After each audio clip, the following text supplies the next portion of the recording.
Hello everyone, this is Roger Stromkowski from SnapLogic, and today I want to walk you through a purchase order processing example. This is a how-to guide using SnapLogic's GenAI app builder. So with that said, let me do one more slide and then we'll get into the platform and you'll actually watch me build out the pipeline. This slide shows us an example of a purchase order on the left-hand side and a pipeline that may be used to handle the processing. Now, what we're ultimately looking to do and why GenAI works here is we want to use natural language, like your task is to pull out the company name, the date created, etc. And we want to be able to use that to pull the information out instead of having to use something like OCR or code or an expression. And one of the reasons that businesses are looking at using AI as an approach to extraction from files in this situation is that it gives you a level of resiliency. So if you're working with a vendor or a partner, freelancer, whatever it is, and the PDF that you're building this integration on changes, an LLM is more likely to have resilience and be able to figure out what it is that you still wanted to extract from the file since they're looking at the meaning. And even if that's not the case, it's a lot easier to update a natural language prompt than it would be to go back and revise code or an expression. The end result of what we're looking for here is, in our example, is going to be JSON. So we're looking for something that's more machine friendly in how it's oriented. And then I would be able to take that information and pass it into some other application or data integration process, get it into a database, get it into an ERP, so on, right? It becomes a lot more useful once I can get it into this format. All right, with all that said, let's go ahead and get into SnapLogic where you can watch me build this pipeline out. Almost forgot to mention before I get into the platform, you can find a long form version of this in our community, the Integration Nation, underneath the Snap Labs group. And this is going to be part 2 in the Getting Started series for GenAI App Builder. With that said, now let's go ahead and get into the platform. Here we are. So I'm going to go ahead and walk through building out the pipeline. I will go a little bit slower just to make sure anybody who's newer to SnapLogic has a chance to follow along. We are looking at our designer. And so the first thing I want to do is come down to snaps, and I want to start with a file reader. And then I'm just going to drag this out onto the canvas like so. The next step, since we'll do a couple of these at a time, is going to be to grab my PDF parser. And now I'm just going to pause for a moment instead of adding the next snap. We're going to click on the file reader. At the end of the file icon, we're going to click on this, or sorry, the end of the file field, we're going to click on this icon. And you can see I already have my file uploaded. If you are following along and you have downloaded the example or you have one of your own to try, you can just hit upload file here and it will open the file browser on your computer to upload it. So I'm going to go ahead and select this. You'll see now that it's populated in that field. I don't need to do anything else here, so I'm just going to save it. And what I'm going to do is come to this top toolbar and I'm going to click the V in the gear. I'm just going to hit this real quick so we can validate. So this lets me know both my snaps turn green, everything's okay.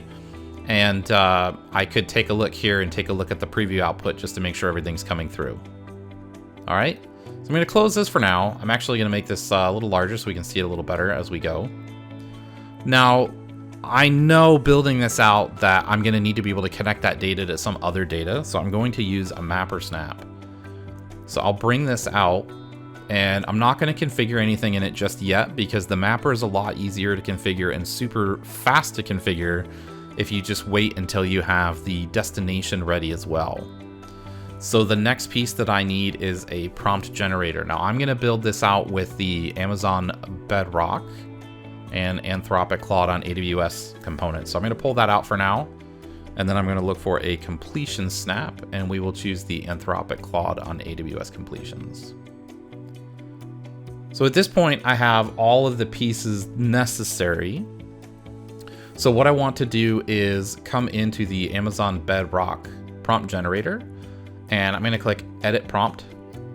And we have a default prompt here. It's really better suited for RAG use cases. So I'm actually just going to copy paste in a different prompt. This is the prompt coming from that community article again. So it's there for you to work with.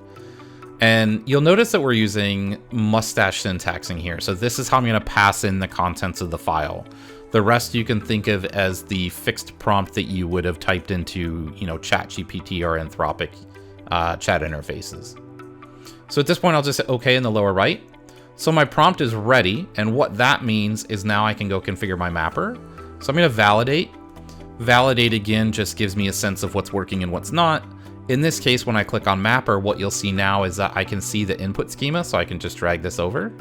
And I see the destination or target schema, so I can drag this over. And this is just doing that field renaming, essentially. So I'm gonna go ahead and save this.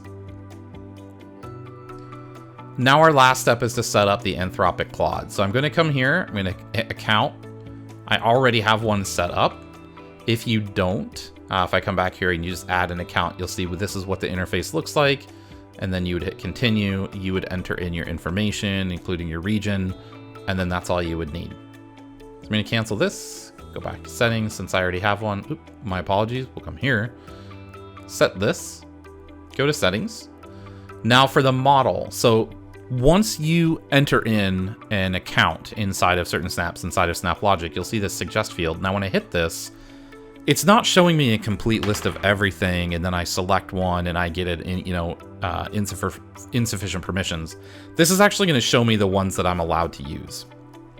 So in this case, I'm going to actually hit Claude 2, and coming out of the other snap, the prompt generator, it's going to be prompt. So I'm just going to enter that like that. And if I expand parameters, you'll see the default for Claude is 200. So we need a little bit more.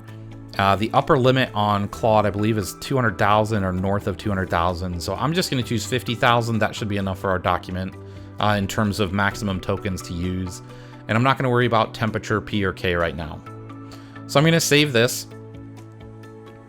And then what we're going to do is go ahead and validate this again. And now this time, we should see everything turn green. And once it does, we can actually take a look at how this works. So for example, the output of the Bedrock prompt generator looks like this. So here's that prompt that we're tying in. This is the full instruction that we gave it. And then you can see the original document that came in has the context. All right. Now, if we look at Anthropic Claude, the output of this, what we're really concerned about is the completion piece here. So let me format this. And there you go. You can see we have this JSON. Now we would have to remove the tags. This is a normal part of asking JSON from an LLM right now. We get these tags, so we would have to clean this up. But other than that, you can see it did give us back the information we requested in JSON.